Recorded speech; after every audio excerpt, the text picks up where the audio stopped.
Et bon rentrée pour tous les élèves. Alors, on va entamer cette année scolaire par une leçon sur les types de phrases. Les types de phrases. Et d'abord, on doit définir ce que c'est qu'une phrase. Une phrase, elle commence par une majuscule, elle a un sens, elle se termine soit par un point d'interrogation, soit par un point d'exclamation, soit par des points de suspension. C'est pour cela que il y a 4 types de phrases. Ça dépend de leur terminaison. Si la phrase se termine par un point, c'est une phrase déclarative. Si elle se termine par un point d'interrogation, c'est une phrase interrogative. Si elle se termine par un point d'exclamation, il y a 2 cas. Soit c'est une phrase exclamative, soit c'est une phrase impérative. Comment le faire pour la reconnaître? Une phrase impérative, elle commence toujours par un va.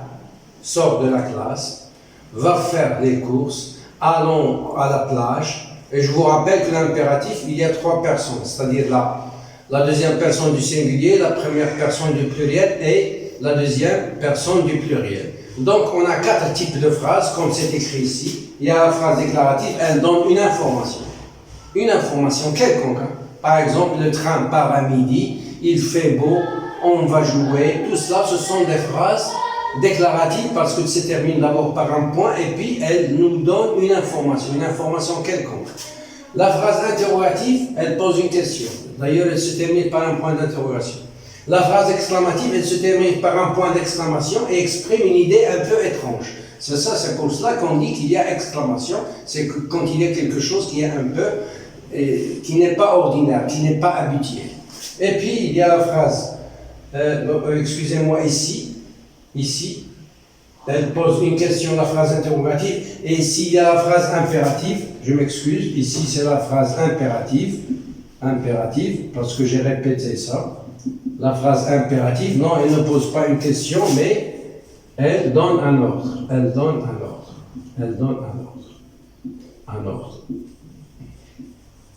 Et voilà.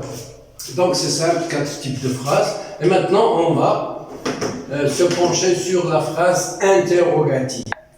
Donc, je vais insister un peu sur la phrase interrogative, parce qu'il y a la phrase interrogative directe et la phrase interrogative indirecte. La phrase interrogative directe, elle pose la question directement, comme l'indique son nom. Exemple, est-ce que tu as fait ton travail?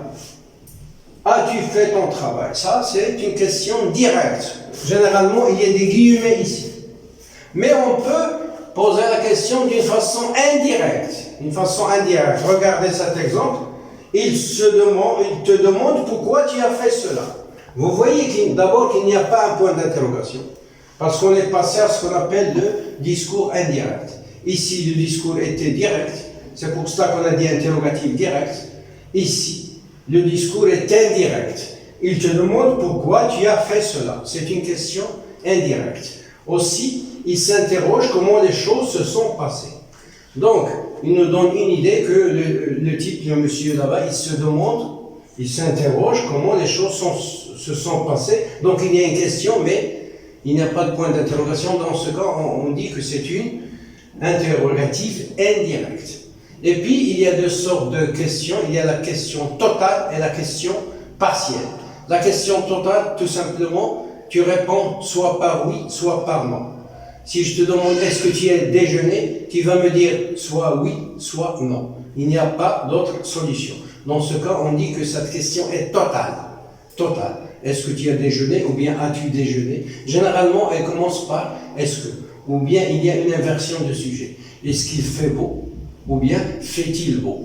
Dans ce cas, tu dois répondre soit par oui, soit par non. Et c'est une question totale. La question partielle, non. La question partielle, tu dois répondre par une phrase.